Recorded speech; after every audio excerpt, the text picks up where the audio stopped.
3 to 14 years, terminable only for cause. That is what major venue contracts with Ticketmaster look like. And that is how one company locked up at least 70% of live event ticketing in the United States. But the lock was not the website, it was the contracts. If a venue tries to leave, the concerts disappear. In 2010, the United States Department of Justice approved the merger that made this possible. The official in charge was Christine Varney, Assistant Attorney General for Antitrust. She promised the deal would ensure strong competitors emerge. The outcome was the opposite of what she promised. 14 years later, the same Justice Department filed a lawsuit to break the company apart. But by then, Ticketmaster had already won. The chief executive officer made $139 million in a single year. That is 5,414 times what the average employee earned. And when Congress demanded answers after the Taylor Swift ticketing disaster, he did not show up. This is the story of how one government decision in 2010 handed two companies control over American live music. They used that control to extract billions while strangling anyone who tried to compete. And why, for the first time in 15 years, the system might actually break. The contract mechanics start with a man named Fred Rosen. In 1982, Rosen walked into venue offices across the country with a pitch nobody had tried before. At the time, ticketing was a cost center. Venues paid outside companies to print and distribute tickets. Service fees ran about 50 cents per ticket. Rosen flipped the model entirely. He told venue operators he would handle their ticketing for free. In return, he would add service fees to every ticket sold and split those fees with the venue. He raised the charge from 50 cents to $1.50 overnight. Venues went from paying for a service to profiting from it. And in one meeting, Rosen invented the extraction machine that would define the next 4 decades of live entertainment. So why would any venue agree to lock itself into a deal like this? Because Rosen made them partners. The fees were not just a cost passed to fans, they were shared revenue. And once a venue was making money from every ticket sold, walking away from Ticketmaster meant walking away from income. Those fees did not stay at $1.50. Within a decade, the 50-cent service charge that venues once paid had become a multi-dollar revenue stream flowing the other direction. Rosen's company grew from a regional player to a national monopoly. By the time it merged with Live Nation in 2010, the model had been perfected across thousands of venues. A contract from San Diego's SDCCU Stadium, obtained through court filings and covering the period from 2019 through 2021, shows how far those fees have climbed. The convenience charge was $14.85 per ticket in the $100 to $125 price range. That's nearly 30 times higher than Rosen's original $1.50. The contract included automatic annual escalators written into the terms. Every year, the fees ratchet upward whether the venue renegotiates or not. The venue did not set those prices. Ticketmaster did. And the venue signed away its ability to change them for the duration of the deal. If you have ever looked at a ticket receipt and wondered who decided the service fee should be almost $15, now you know. It was not the venue. It was not the artist. It was a contract clause written by the company that controls the platform. Here's where the trap closes. These are not rolling agreements. They are not month to month. They run 3 to 14 years with exclusive terms and termination only for cause. That means a venue cannot walk away just because a competitor offers a better deal. It cannot leave because fans are complaining about fees. It can only exit if Ticketmaster breaches the contract first, and Ticketmaster's legal team knows exactly where that line is. The financial penalties for trying to leave are staggering. Ticketmaster offers venues upfront advances when they sign, some recoupable, some not. If a venue exits early, it owes that money back in full. But the advance is not even the real cost. The real cost is the concerts. Live Nation is both the ticketing company and the largest concert promoter in the world. They promote more tours, book more artists, and control more routing than any competitor. If a venue switches to a rival ticketer, it risks losing access to Live Nation's touring acts entirely. Venue operators told DOJ investigators directly that we know switching may cost us Live Nation concerts. The 2010 consent decree included specific anti-retaliation language prohibiting exactly this kind of pressure. They wrote it into the legal agreement before the merger even closed. That tells you the threat was already understood. It was already happening. So picture this. You run a mid-size arena. You signed a 10-year Ticketmaster deal in 2015. The fees climb every year. Your patrons complain every show. They blame you for the $14 convenience charge because your name is on the building. A competing ticketer offers you a better revenue split, lower consumer fees, and a cleaner platform. You want to switch, but you owe back a 7-figure advance. You would need to rebuild your entire ticketing infrastructure from scratch, new software, new integrations, new staff training. And the promoter who books 60% of your calendar is the same company you are trying to walk away from. If you leave Ticketmaster, Live Nation might stop routing tours through your building. No tours, no revenue. No revenue, no arena. You do not switch.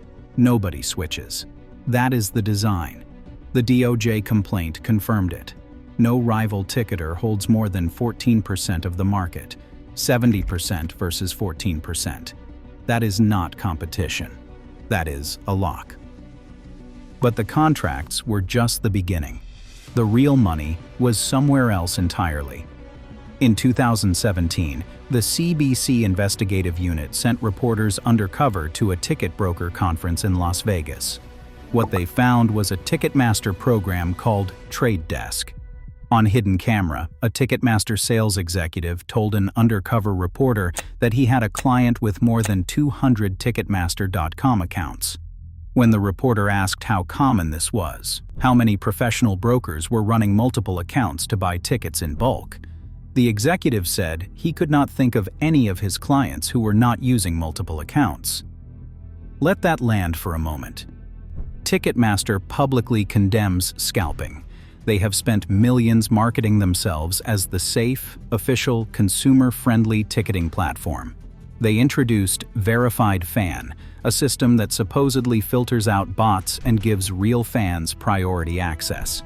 And behind closed doors, their own sales staff were actively helping professional scalpers maintain hundreds of fake accounts to buy tickets in bulk and flip them at massive markups. The same company that sold you Verified Fan was running a parallel program that helped brokers circumvent it. The Ticketmaster platform was integrating professional resellers into the revenue stream, monetizing the same tickets twice. They profited on the initial sale. They profited again when the scalper resold the ticket on the resale platform. The fan paid the original inflated fee, lost the ticket to a broker, and then paid a second markup to buy back the same seat. 2 fees, same company, same ticket. Defenders of the system say artists set the prices, and sometimes that's true. But this isn't about the face value, it's about who controls the FEE layer and the resale layer. And that's determined by a contract the artist never signed. Here's how the money actually flows on a single ticket. Take a $140 purchase. The face value is roughly $102. After production costs, venue cuts, and the promoter's share, the artist nets approximately $30. $30 from a $140 ticket. Now look at the other side of the receipt. The service and convenience fees on that same ticket average $38. 27% of the total price goes to fees alone. Combined with the promotion cut, Live Nation makes about $18 per ticket across both business units. Yet the company reports a 2% profit margin while allocating significant capital to executive compensation. Michael Rapino made $139 million in 2023. Where the value goes depends on how you define profit. But here's what the contract controls. The venue didn't set that fee. The artist didn't approve it. The contract clause signed 3 to 14 years ago determined who controls the fee layer. And there is no renegotiation. Artists can't escape the flywheel either. 1.3 million streams on Spotify pays roughly $4,500 over 2 years. Artists need touring revenue to survive, but they need venues to tour, and the major venues are locked into Live Nation contracts. The ticketing runs through Ticketmaster. Every exit leads back into the same building. Rapino himself described the strategy on a 2018 earnings call. He said, "If we get 98 million customers in our flywheel on a positive basis, we can sell them more food, more sponsors, more ticketing services. All higher margin businesses than the low margin flywheel. The concerts are the loss leader. The fees, the food, the sponsorships are the profit centers." The CEO said it out loud, and nobody in the room questioned it. Think about what that means for the ticket you bought last year. The show you attended wasn't the product. You were the product. The concert was the bait to get you inside a building where every transaction, from parking to beer to the t-shirt at the merch stand, flows through the same corporate ecosystem. The ticket price was just the entry fee to a second economy you didn't know you were participating in. And in 2002, Ticketmaster eliminated the last escape route. They banned artists from selling tickets directly to fans through their own channels. Before that policy, acts like the Grateful Dead demanded a 50-50 inventory split with the ticketing company. The Grateful Dead wanted half their tickets to go straight to their fan base. Ticketmaster pushed back and demanded 90% of the allocation. By 2002, the direct-to-fan option was gone entirely. 90% or more of all inventory flowed through Ticketmaster. The only people with access to the tickets were the platform that charged the fees and the scalpers that platform was quietly helping. So the venues can't leave. The artists can't leave. The fans have no alternative. But if all of this was so obviously anti-competitive, why didn't the government stop it? They tried 3 times. They failed twice. Christine Varney spent 16 years in corporate defense at Cravath, Swaine & Moore, one of the most powerful law firms in the United States, the firms where companies go when the government comes after them. In 2009, she became the DOJ's top antitrust official. In 2010, she approved the Live Nation Ticketmaster merger. She told the public the consent decree would ensure strong competitors emerge. In 2011, 1 year later, she left government and went back to Cravath, Swaine & Moore. The person who approved the merger returned to corporate defense the following year. The pattern of movement between regulatory authority and corporate defense is, according to antitrust scholars, a structural friction in enforcement. Varney's career is the textbook example. The consent decree she approved had 3 core conditions. No retaliation against venues that chose rival ticketers. No forced bundling of ticketing with Live Nation's promotion services. And the creation of AEG as a mandated competitor to provide market balance.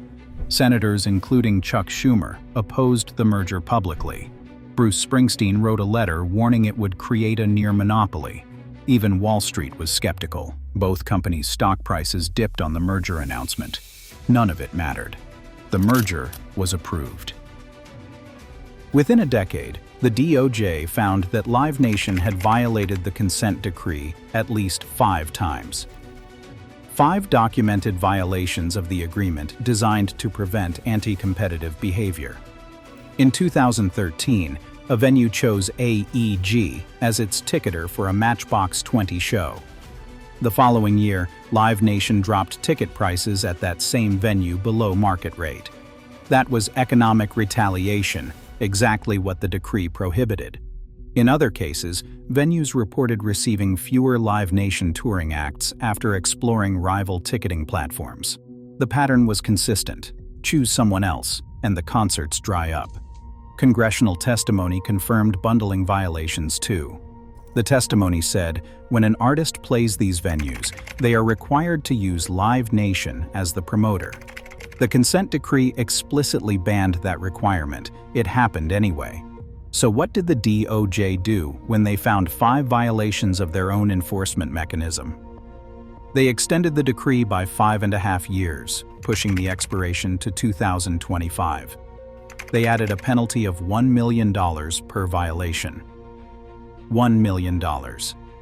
For a company generating over $16 billion in annual revenue, that penalty represents less than 0.01% of yearly income. It was not a fine. It was a licensing fee for continued misconduct. The behavior continued unchanged. Then came November 2022. Taylor Swift's Eras. Tour pre-sale. 3.5 billion requests hit the Ticketmaster system in a single day. That was 4 times the platform's previous peak load. 14 million fans attempted to purchase tickets. Only 1.5 million verification codes had been distributed. The system collapsed entirely. Fans waited in queues for hours, only to be kicked out. Tickets vanished from verified accounts and reappeared on resale sites within minutes, priced at 5 to 10 times face value. Fans who did everything right, who registered early, who got verified, who waited in line, watched their tickets disappear and show up on a resale platform owned by the same company. Congress held hearings in January 2023. Senators from both parties called it a monopoly. Michael Rapino was invited to testify. He declined to attend. The DOJ opened a formal investigation that same year. In May 2024, they filed a full antitrust lawsuit to break the company apart. The same merger they approved. The same company they had already caught violating the rules. Now they wanted to undo it entirely. 3 attempts at the same problem. In 2010, they approved the merger with conditions. In 2019, they found violations and extended the decree with a slap on the wrist. In 2024, they sued to undo what they had approved 14 years earlier. The same agency. The same monopoly. 15 years of enforcement failure. But one group did not wait for the government to act a 4th time. They sued on their own. And they are winning. In 2023, Michael Rapino was asked about rising ticket prices. His response was this: "This is a great product that people will buy as they are going to buy the Gucci bag. Moments in life where they will step up and spoil themselves." The CEO of the company controlling 70% of live event ticketing in America just compared your concert tickets to luxury handbags. He was not apologizing. He was boasting. But the courts are not impressed. In December 2025, a federal judge certified a nationwide consumer class action in Heckman versus Live Nation Entertainment. That certification means every American consumer who purchased a ticket through Ticketmaster since 2010 is now part of the legal action. The lawsuit seeks treble damages under federal antitrust law, 3 times the calculated harm. The trial is scheduled for March 2026. That is the same month the DOJ antitrust trial begins. 2 courtrooms, 2 cases, both aimed at the same company in the same 30-day window. Those aren't the only legal actions moving forward. 355 Taylor Swift fans filed a separate lawsuit with attorneys Jennifer Kinder and John Genga. In November 2025, after British artist Olivia Dean publicly called out dynamic pricing overcharges on her tour, Ticketmaster and AXS agreed to refund the excess charges. Not because a court ordered it, because the public pressure became unmanageable. The lawsuits aren't just filed, they're producing results. Refunds are happening. Trials are on the calendar. And while America litigates, the rest of the world already solved this problem. The solutions aren't theoretical, they're operational. In the United Kingdom, ticketing fees run 10 to 15% of the ticket price. In America, they run 27%. That's not a small gap. It's nearly double. UK venues routinely contract with multiple ticketing platforms, forcing companies to compete on service quality and fee levels. In November 2025, the UK government went further and announced a ban on reselling tickets above face value. Ireland took the most direct approach. In 2020, the Irish government made exclusivity clauses in ticketing contracts illegal. The exact mechanism that locks American venues into 3 to 14-year deals, the clause that says you can only use one ticketer, is simply not permitted under Irish law. Australia caps ticket resale at 10% above face value and requires identity verification at the venue door, making bulk scalping nearly impossible. When Taylor Swift played Hamburg, Germany, American fans booked flights across the Atlantic. They paid roughly $200 per ticket. The same seats in the United States were selling for $1,300 to $2,500. Even with airfare and a hotel room, it was cheaper to fly to Europe and see the show there. The solutions exist. Other countries implemented them years ago. This is only normal in America. In 2010, one government official approved a merger that handed two companies control over American live music. She promised it would create competition. Instead, it created a machine that extracts billions from fans, venues, and artists, while pricing out the people who built the industry. The government found violations and did almost nothing. The chief executive officer called your concert tickets luxury goods and took home $139 million. But the class action is certified. The Department of Justice trial begins in March. A nationwide class of consumers has legal standing for the first time in 15 years. And for the first time, the system that locked you in might actually break. If you want to understand how monopolies work in practice, not in theory, that's what this channel is built for. Subscribe. Next, the first company worth $8.28 trillion. Adjusted for inflation, it controlled more wealth than Apple, Microsoft, and Google combined. It had its own army, its own currency, and it wrote the rules of global trade for 200 years. That's next.